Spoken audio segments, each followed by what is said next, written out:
तो दोस्तों जो लिस्ट की पहली कंपनी है करीबन इसका भाव हमें 32 रुपये के आसपास नजर आएगा। आज के दिन देखा जाए तो यहाँ पे 2% के आसपास की हमें तेजी नजर आई है।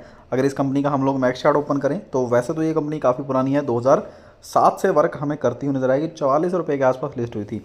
लिस्टिंग के बाद देखा जाए तो इसमें काफ़ी तगड़ी गिरावट हुई थी, 1 रुपये 2 रुपये तक इसका भाव गया था। 2012-13 की बात है। उसके बाद फिर से तेजी आई, फिर गिरावट हुई और 2019-20 के बाद इसमें ज़बरदस्त हमें तेजी देखने को नजर आई और करीबन करीबन इसका भाव जो है वो 100 रुपये प्लस तक चला गया था। इस लेवल के आसपास भी हमने वीडियो बनाई थी इस कंपनी के बारे में। 100 रुपये पार इसका भाव चला गया था। फिलहाल के लिए इस कंपनी में देखा जाए तो एक साल में देखा जाए काफ़ी तगड़ी गिरावट हुई है, 37% की, 6 महीने में भी 27% और एक महीने में भी 2% के आसपास की गिरावट है।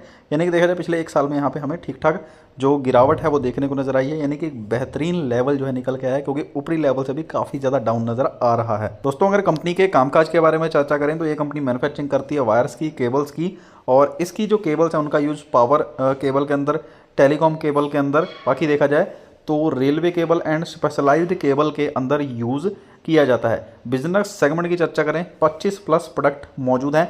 वायर एंड केबल्स से कंपनी का 98% रेवेन्यू आता है। इसमें कंपनी ने बताया जैसे कि LT हो गया, HT पावर केबल्स हो गया, हाउस वायर्स हो गया, ऑप्टिकल फाइबर केबल्स हो गया, रेलवे केबल हो गया, स्पेशलाइज्ड केबल हो गया और डाटा केबल्स हो गया। इस तरह की केबल्स ये कंपनी बनाने का कामकाज करती है। बाकी पाइप वगैरह से 2% के आसपास रेवेन्यू आता है। कंपनी के अगर डोमेस्टिक पावर केबल्स की चर्चा करें तो यहाँ से 50% के आसपास रेवेन्यू आता है। एक्सपोर्ट से 29% रेवेन्यू आता है। रेलवे केबल से 10% के आसपास रेवेन्यू आता है। डोमेस्टिक वायर से कंपनी का 6% के आसपास रेवेन्यू आता है। टेलीकॉम से लगभग 2% के आसपास कंपनी का रेवेन्यू आता है। क्लाइंट लिस्ट की चर्चा करें तो 600 प्लस इंस्टीट्यूशनल क्लाइंट्स यहाँ पे मौजूद हैं। इसमें जैसे कि AB हो गया, HP हो गया, अल्ट्राटेक सीमेंट हो गया, BSNL हो गया, टाटा स्टील हो गया, NTPC हो गया, बेल हो गया, अदानी इंडियन, L&T, ये सब बड़ी बड़ी कंपनी जो है इसकी क्लाइंट लिस्ट में हमें नजर आएंगी।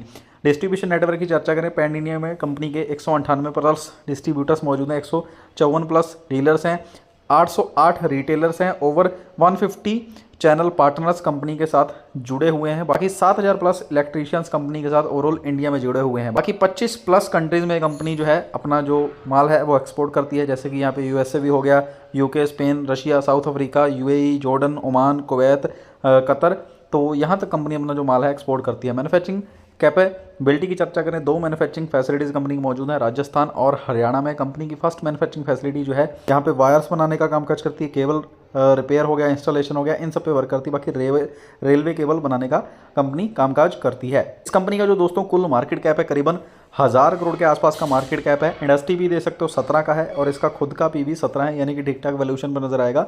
ROC ROE कंपनी के हमें पॉजिटिव हैं, जो कि काफ़ी अच्छे भी हैं, 15 के करीब नजर आएंगे। डेप्ट टू इक्विटी 0.14 है, यानी कि 1 से काफ़ी कम है। प्रमोटर की बात करें तो लगभग 50% के आसपास प्रमोटर्स की भी हिस्सेदारी इस कंपनी में नजर आएगी। बाकी FIs की हिस्सेदारी 0.29% के आसपास है। बाकी प्रमोटर की कोई भी हिस्सेदारी गिरवी नहीं है। DIs की चर्चा करें तो 0.07% के आसपास DIs हैं। कंपनी का 52 वीक का जो हाई है वो करीबन 62 रुपये है, लो देखोगे 28 रुपये, अभी लो के करीब ज़्यादा नजर आएगी। बाकी कंपनी के टोटल एसेट्स 1008 करोड़ के हैं। टर्न रेट देखा जाए तो मात्र 244 करोड़ की है। ट्रेडिंग वॉल्यूम देखा जाए तो इस कंपनी की काफ़ी ज़्यादा शानदार है, 10 लाख प्लस क्वांटिटी हर महीने एवरेज ट्रेड होती है, तो काफ़ी अच्छी क्वांटिटी ट्रेड होती है। अगर हम सेल्स की चर्चा करें 2022 में कंपनी की सेल्स 580 करोड़ थी, जो कि 794 करोड़, फिर 1000 करोड़, 1574 करोड़, फिर यहाँ पे 1847 करोड़ के आसपास कंपनी की सेल्स हुई है, यानी कि सेल्स बढ़ी है। पिछले साल के मुकाबले कंपनी का OPM अभी कम हुआ है, जो कि एक बैड न्यूज़ है। बाकी अगर प्रॉफिट की चर्चा करें तो इसी वजह से कंपनी का प्रॉफिट भी कम हुआ है। हालांकि सेल्स लगातार रॉकेट की तरह बढ़ी है, लेकिन जो प्रॉफिट है वो थोड़ा सा कम हुआ है, क्योंकि कंपनी का OPM, यानी कि जो चीज़ मैं आपको दिखा रहा हूँ, OPM क्या होता है, जैसे कि अगर कंपनी 100 रुपये का माल सेल कर रही है तो उस पर अगर 20 रुपये बचा रही है तो उसका OPM होगा 20%। वहीं पे ये कंपनी पहले 8 रुपये बचा रही थी, अब बचा रही है 4 रुपये, तो इसलिए कंपनी का प्रॉफिट खुद ब खुद कम हो जाएगा। इसलिए पिछले साल के मुकाबले प्रॉफिट कम है, हालांकि सेल्स बढ़ी है। इस साल इस कंपनी के सेल्स में हमें 33% का जंप नजर आया। प्रॉफिट ग्रोथ में हालांकि नेगेटिव ग्रोथ नजर आई है, जिस वजह से पिछले साल के मुकाबले थोड़ा सा प्रॉफिट कम हुआ है। बाकी हम लॉन्ग टर्म का विजन देखें तो लॉन्ग टर्म के हिसाब से सेल्स भी काफ़ी अच्छी है, प्रॉफिट ग्रोथ भी काफ़ी अच्छी है। बाकी CAGR देखा जाए तो इस साल का नेगेटिव है, 3 साल का 2 है, 5 साल का 31 है, 10 साल का 29% के आसपास नजर आएगा।